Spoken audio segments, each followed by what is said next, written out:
Good morning, dear students.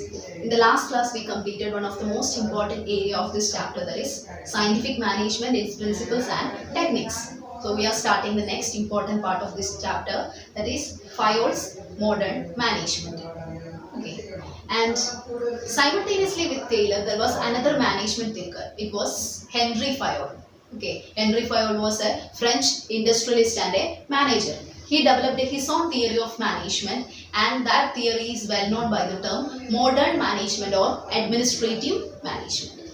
Okay, and Henry Fayol is regarded as the father of modern management or the father of administrative management, and he developed 14 principles in modern management. Taylor developed only 4 principles and 4 techniques in scientific management, but Fayol developed 14 principles in modern management, and the 14 principles I will explain one by one. And the first principle developed by Fayol is division of work. Okay, division of work. As per this principle, a work is divided into small tasks, many small tasks. A work is divided into many small tasks, and each task is assigned to a particular expert or a particular specialist or a particular trained employee. Okay, so a work is divided into many small parts, and each part is assigned to a particular expert or a particular specialist. And this division of work will lead to specialization in the organization. Okay, division of work leads to specialization in the organization. So in a business, the work can be done or work can be performed more efficiently if the work is divided into many parts and each part is assigned to a specialist or an expert. This results in efficient and effective output. Okay, so division of work means, as per this principle, a work is divided into many parts and each part is assigned to a particular expert or a particular specialist. Okay, and this will bring specialization in the organization, and it result in effective and efficient output. Then the second principle developed by Fayol is authority and responsibility. Authority and responsibility. So you should know what is authority and what is responsibility. Okay. Authority is the right to give orders and instruction to the subordinates. It is the right to give orders and instructions to the subordinates. Okay. Then responsibility is the obligation to obey all the orders and perform according to the orders. Okay. Authority is the right to give orders and instructions, and responsibility is the obligation to perform the job according to the orders and instruction. And Fayol is saying that there should be a balance between authority and responsibility in the organization. Okay, and the management is having authority and responsibility. Therefore, the organization should build a safeguard against the abuse of management power. At the same time, the management should have a necessary authority to carry out their responsibility. So, as per authority and responsibility principle, Taylor is saying that there should be a balance between authority and responsibility. Authority means the right to give orders and instructions, and responsibility is the obligation to obey these orders and instructions and perform the job according to the orders. Okay. Then the third principle of Fayol's management theory is discipline. Okay, third principle is discipline. Okay, discipline means obedience to the organizational rules and employment agreements which are necessary for the working of the organization. Obedience to the organizational rules and the employment agreements. Okay, and Fayol is saying that discipline requires good superiors at all levels, and fair employment agreements and judicious application of penalties. Okay, Fayol is saying that Fayol requires that this discipline should require good superiors at all levels. In order to maintain discipline in the organization, there should be good superiors at all levels, and there should be fair employment agreements, and there should be judicial application of penalties. Okay, that is the third principle.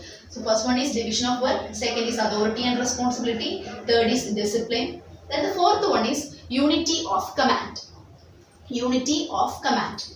As per this principle, Fayol is saying that an employee should receive orders and instructions from one superior only. An employee should receive orders and instruction from one superior only. And if there is more than one superior, if an employee is receiving orders and instruction from 2 superiors, there will be problem. And in that situation, this principle of unity of command is violated. So an employee should receive orders and instruction from one superior only. According to this principle, an individual employee should receive orders and instructions from one superior only. Okay, and he should be responsible only to that particular superior. So unity of command means an individual employee should receive orders and instructions from one superior only, and he is responsible only to that superior. Okay. Then the next principle is unity of direction.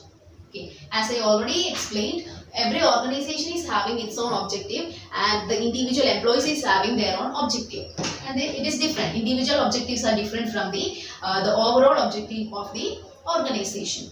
But as per the principle of unity of direction, all activities which is having the same objective must be under one plan and one head. According to the principle of unity of direction, all activities which is having the same objective must be under one head and one plan. Okay.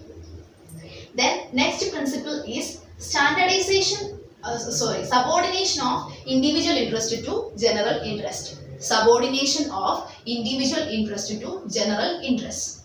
This principle is saying that more importance should be given to the general interest of the organization. As you know, every individual employee is having their own personal interest, and the organization is having a general interest. So more importance should be given to the general interest of the organization than the personal interest of employees. So there should be given first priority to the general interest of the organization than personal interest. That is subordination of individual interest to general interest.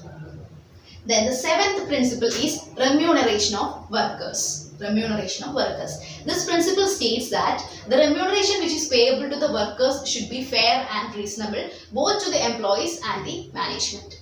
The remuneration which is payable to the workers should be just and reasonable to both employees and the organization. It should be just and reasonable to the employees for meeting their reasonable standard of living, and it should be in the capacity of the organization. So remuneration should be just and fair to both employees and the organization. It should be reasonable to the employees to meet their at least their standard of living, and it should be within the paying capacity of the organization. So it is saying that remuneration to the employees must be just and equitable. Okay. So these are the 7 principles. First one is division of work. Division of work means as per this principle, a work is divided into many small tasks, and each task is assigned to a particular expert or a specialist. So this will bring specialization in the organization. Then second is authority and responsibility. Authority is the right to give orders and instructions, and responsibility is the obligation to perform all the activities based on the orders and instructions. And Fayol is saying that there should be a balance between authority and responsibility. Okay. And the management, the organization should build a safeguard against the managerial abuse, and at the same time the management should have necessary authority to carry out their activities. Then third is discipline. Fayol is saying that discipline requires good superiors at all levels, and fair employment agreements and judicious application of penalty. Discipline means obedience to organizational rules, then employment agreements, which is necessary for the working of the organization. The next is unity of command. Unity of command, as per this principle, an employee should receive orders and instructions from one superior only, and he is responsible to that superior only. Okay, at a time, an employee should receive orders and instructions from one superior only. The next is unity of direction. As per this principle, all activities which is having the same objective must be under one head and one plan. Then subordination of individual interest to general interest. This principle says that more importance should be given to general interest of the organization than the personal interest of the employees. The first priority should be given to the general interest of the organization. And the 7th principle was remuneration of employees. Remuneration payable to the employees must be fair and reasonable to both organization and to the employees. And the employees should get reasonable wages to meet their standard of living, and the organization, it should be in the paying capacity of the organization. So the remuneration payable to the employee should be just and equitable to both organization and the employees. Okay. So I think it's enough for today. So let's discuss the remaining principles in the next class. So thank you all.